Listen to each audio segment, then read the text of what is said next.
So there's a policy at Facebook, and it's all about violence. And here's the highlighted part. It says, while we understand that people commonly express disdain or disagreement by threatening or calling for violence in non-serious ways, we remove language that incites or facilitates serious violence. And because Facebook has principles, ladies and gentlemen, that's what that's telling you. Look, like Louis Farrakhan, he got banned from Facebook because Facebook has principles. Also, they banned Trump. They banned Trump for his January 6th stuff. Because let's remember, January 6th was like America's 9/11. Glenn didn't get that. Nick, here is... I don't laugh audibly. I just laugh to myself. Yes, I know.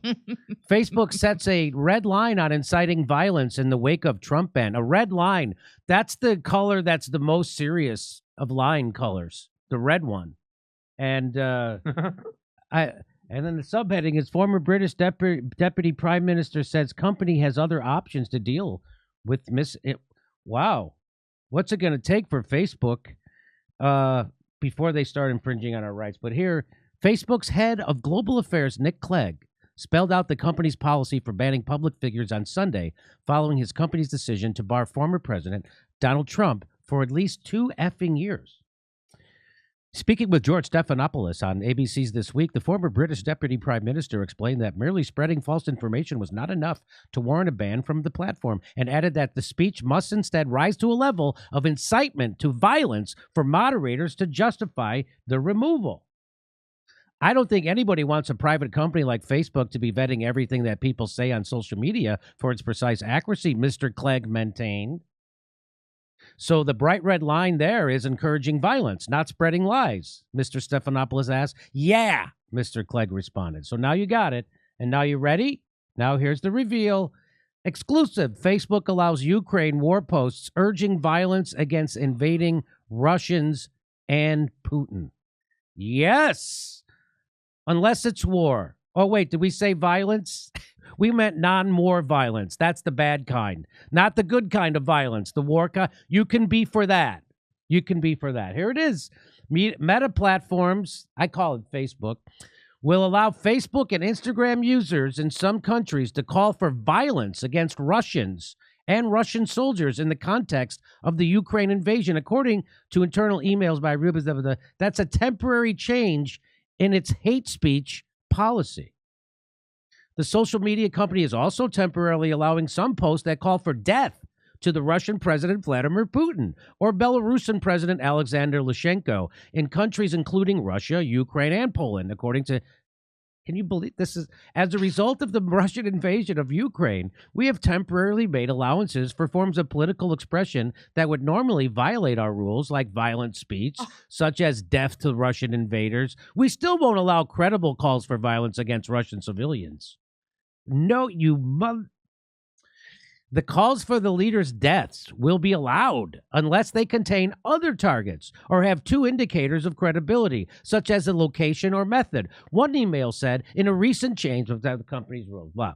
The temporary policy change on calls for violence to Russia soldiers applied to Armenia, Azerbaijan, Estonia, Georgia, Hungary, Latvia, Lithuania, Poland, Romania, Russia, Slovakia, and Ukraine, according to one email. Many major social media platforms have announced new content restrictions around the conflict, including blocking Russia state media RT and Sputnik in Europe, and have demonstrated carve-outs in some of their policies during the war.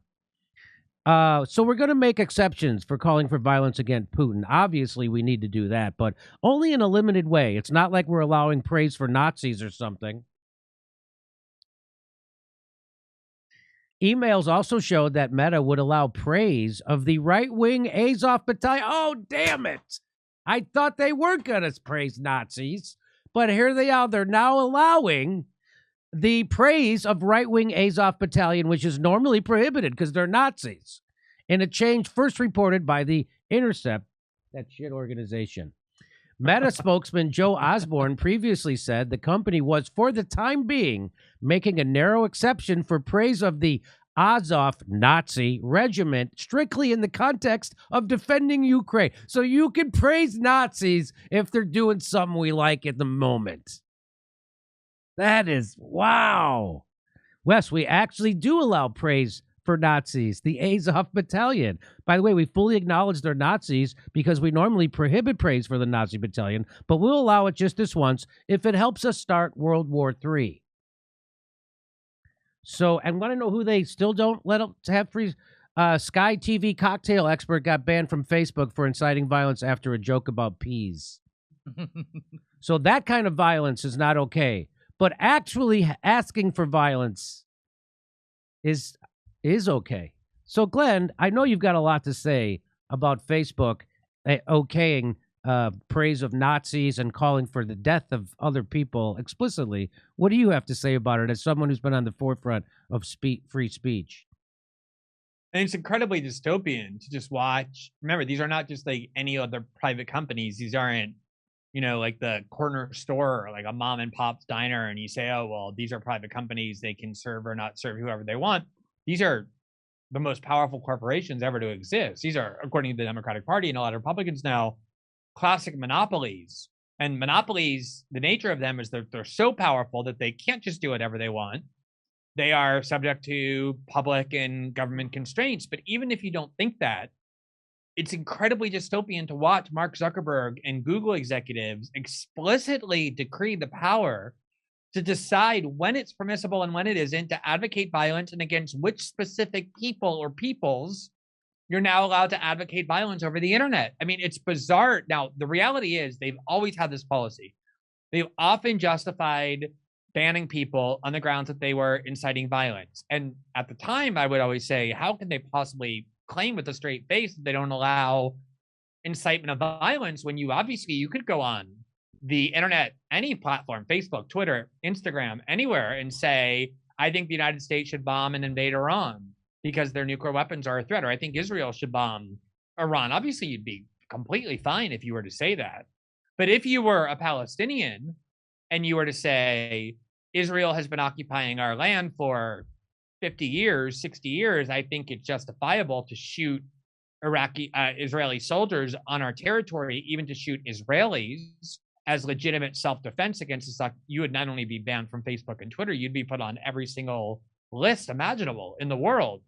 When Israel, though, bombs Gaza, you can go on Twitter and Facebook with no problem and cheer, express glee and say they're getting what they deserved. It's Hamas's fault. It's totally justified to use violence if you're the Israelis. So it's always been this double standard. The first reporting I ever did on big tech censorship was back in 2016 when I was at that shit organization that you mentioned.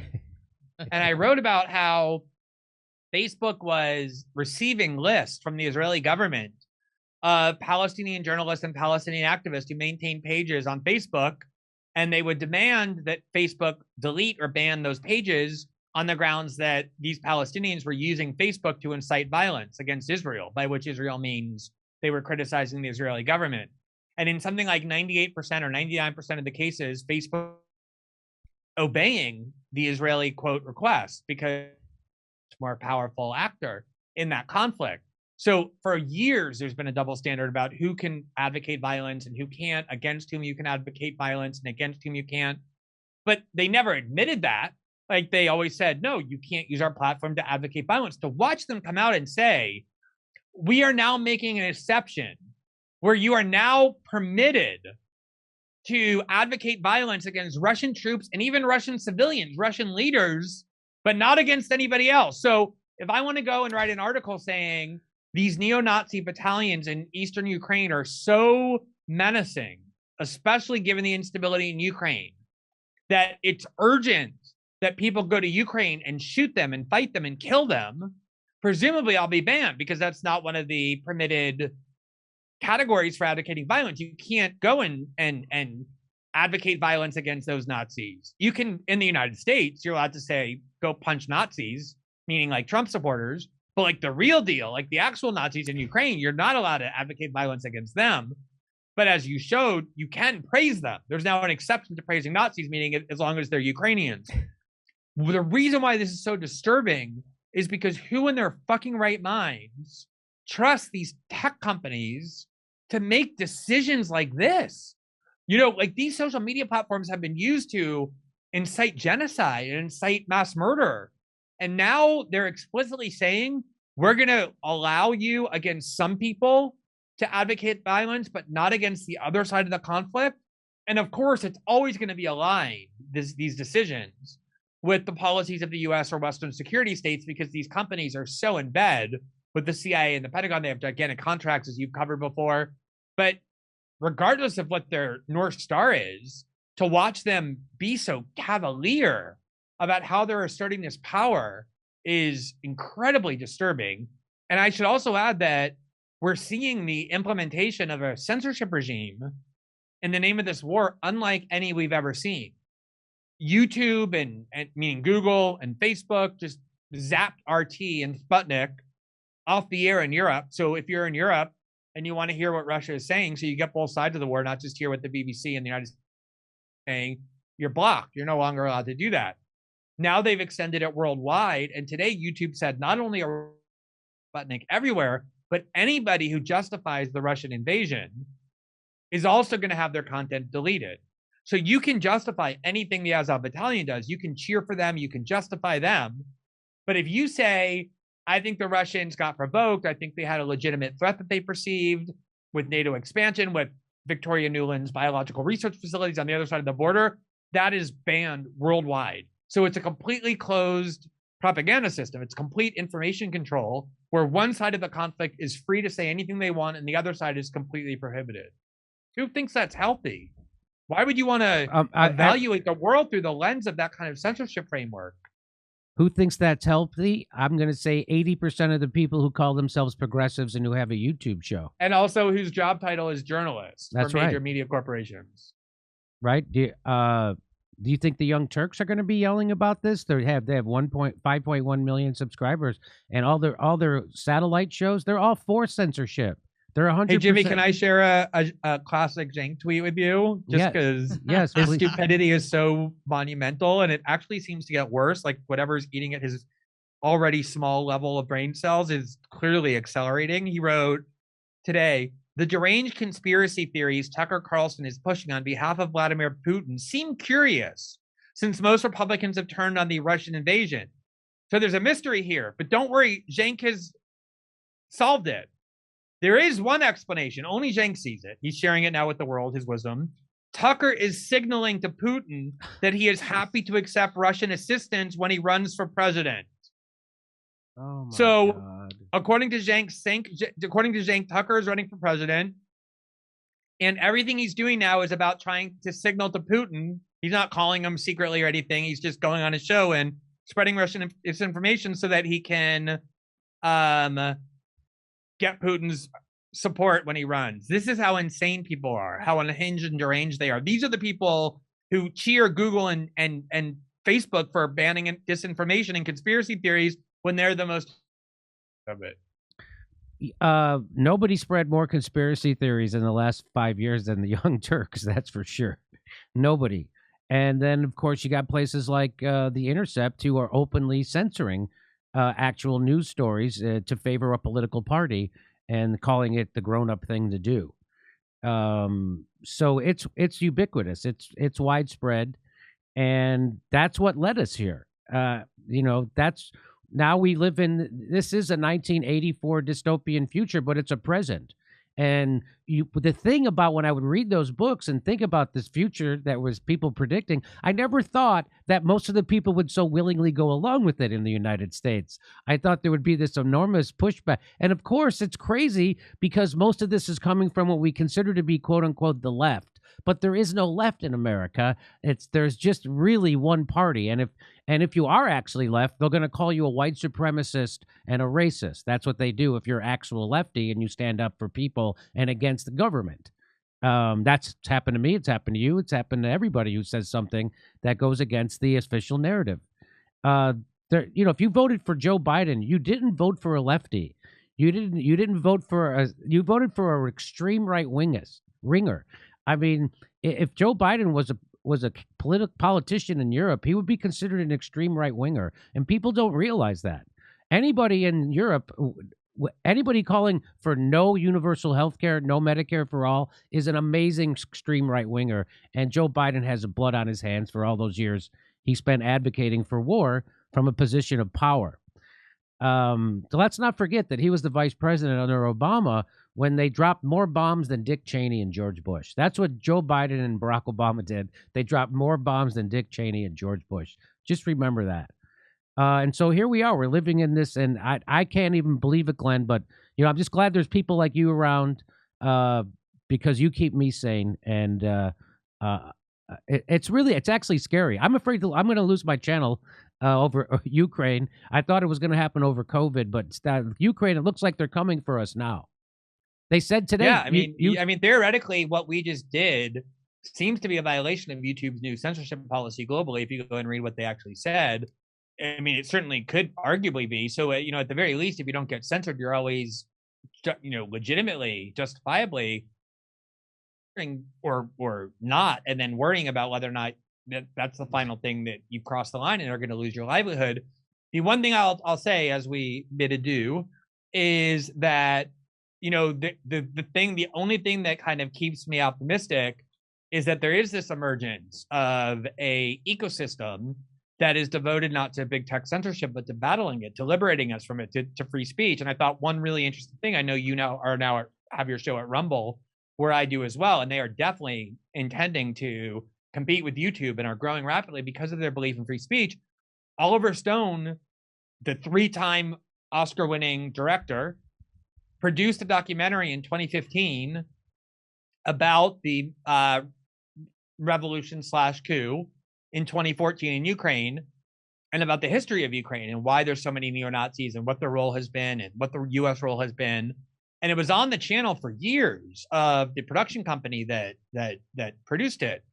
And they received a notice from Google, from YouTube, last weekend saying, your movie has graphic images and therefore violates our rule against showing graphic violence, which, what YouTube just woke up right at this moment and realized that this 6-year-old documentary about Ukraine, about a civil war in Ukraine, can't be seen because it has graphic images of violence. Of course it does.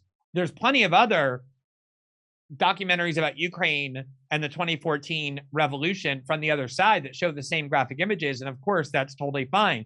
So they got censored, and immediately Rumble asked the producers to upload the video to Rumble. Rumble announced it, said, if YouTube censors it, we're going to make sure you can see it. It doesn't mean we agree with the film. We just believe that you should decide what you see and what you don't, not Google executives.